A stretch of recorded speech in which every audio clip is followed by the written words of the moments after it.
All right, so earlier on, we'll be talking about blood plasma, okay? So earlier on, we spoke about the components of blood. I found out that the largest component of blood is actually what we call plasma, okay? So in this lecture, we'll be defining plasma. We'll be talking about components of plasma. They talk about the functions of plasma. So let's kick started. We said that plasma is a light amber colored liquid component of blood in which blood cells are absent. So this is a liquid component. It's not a cellular component. This is a non-cellular component of blood.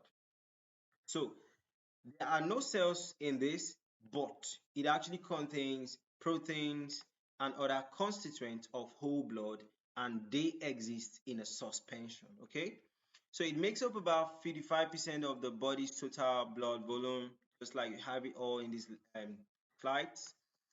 It is the intravascular part of the extravascular fluid. Okay, that's all body fluids outside cells. Okay, so it's outside the cell, it's in a blood vessel outside the cell.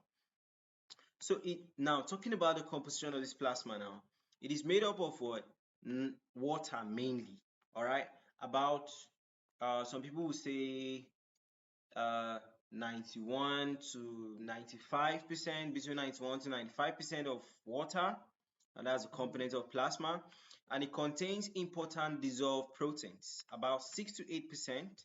And these proteins include proteins like what? Serum albumins, globulins, fibrinogens. Okay, it also contains glucose, clotting factors, electrolytes like what? Sodium, calcium, magnesium, bicarbonates, and what? Chlorine.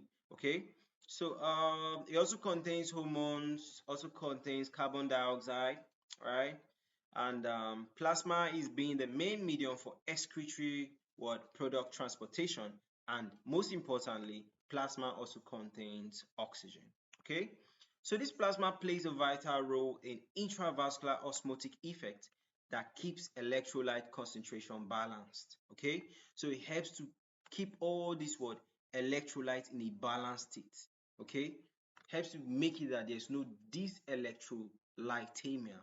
Okay, so if these electrolytes are balanced, okay, that's solved. It also protects the body from infections or other blood related disorders. Okay, so you could spot the plasma here, and at least you guys know the color is like amber color, it's kind of like yellow. Okay, so functionally, plasma proteins are classified into that's the protein component of plasma. Now we are talking about the protein component of plasma now. Okay, the plasma proteins now, they are transported, they are classified into the ones that transport. With that transport proteins, these ones they bind and transport water soluble substances. Albumin, for example, is an important transport protein. We have the acute phase proteins. These ones, they are released when there's inflammation. Okay, examples, we have the C-reactive protein. We have proteins of the immune defense systems, for example, immunoglobulins and the complement factors. All right, I use the mnemonic GAMD to remember all the immunoglobulins. That's immunoglobulin G, A, M, D, E. Okay, proteins shared within the scoop of cell membranes changes. For example, soluble transferrin receptor. They also contain, okay, another classification is also factors and inhibitors of what? Plasmatic coagulation. Also oncofertile proteins that are produced by tumors, or physiologically they are produced when you are still at the infant stage. Okay, so infants normally have the oncofertile proteins. So the water in plasma is freely exchangeable with that of the body cells and other extracellular fluid, and it also serves to maintain the normal state of hydration of tissues. Okay, the water in plasma will also help in preventing dehydration. The principal difference between plasma and the extracellular fluid of tissues is the high protein content of plasma. There is more protein content in plasma than in what? Extracellular fluid. Okay, that's a major difference. Plasma proteins, by these advantages of composition, exert what is known as the osmotic effect, wherein water tends to move from the what? Extracellular fluid into the plasma. Now, the major plasma protein is albumin, and its principal function is to retain water in the bloodstream by what is known as the osmotic effect. Okay, amount of serum albumin in blood is a determinant of the total volume of what plasma. Now, depletion of the serum plasma albumin will permit fluid to leave circulation and to accumulate and cause swelling of tissues. That's why we say edema. So in hypoalbuminemia, one of the golden classification or what I say feature, all right, that's a symptom is what edema. There'll be swollen, okay, lower extremities. So now when dietary protein is digested in the gastrointestinal tract, individual amino acids are released from the peptide chains and are absorbed. The amino acids are transported through the plasma to all parts of the body where they are taken up by the cells and they are assembled in specific ways, okay?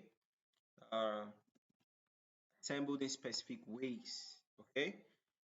All right. So assembled in specific ways to form proteins of many types, okay? So now these plasma proteins are released into blood from the cells in which they were synthesized. Much of the protein of plasma is produced in the liver. Now, the second to the last slide, we said that serum albumin also binds certain other substances that are transported in plasma, thus they serve as non-specific carrier proteins.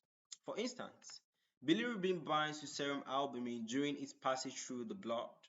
Serum albumin is a physical property.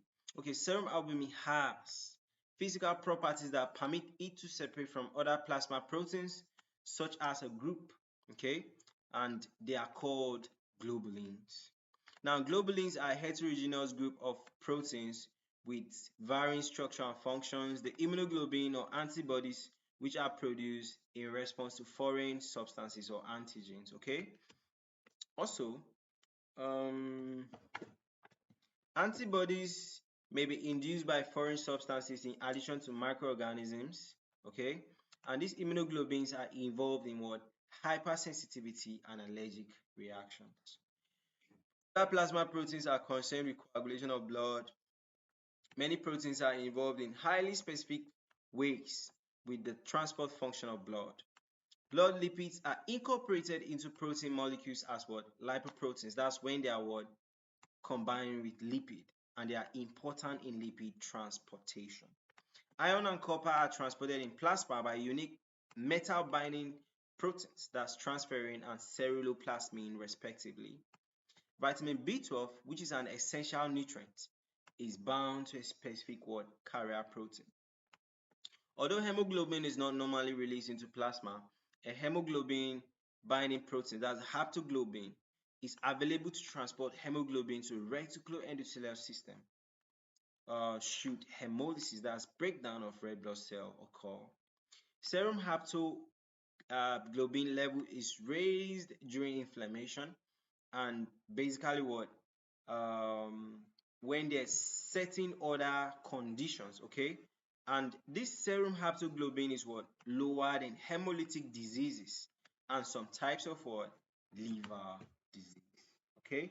So I think that's just all we need to know about this blood plasma, basically talking about the components,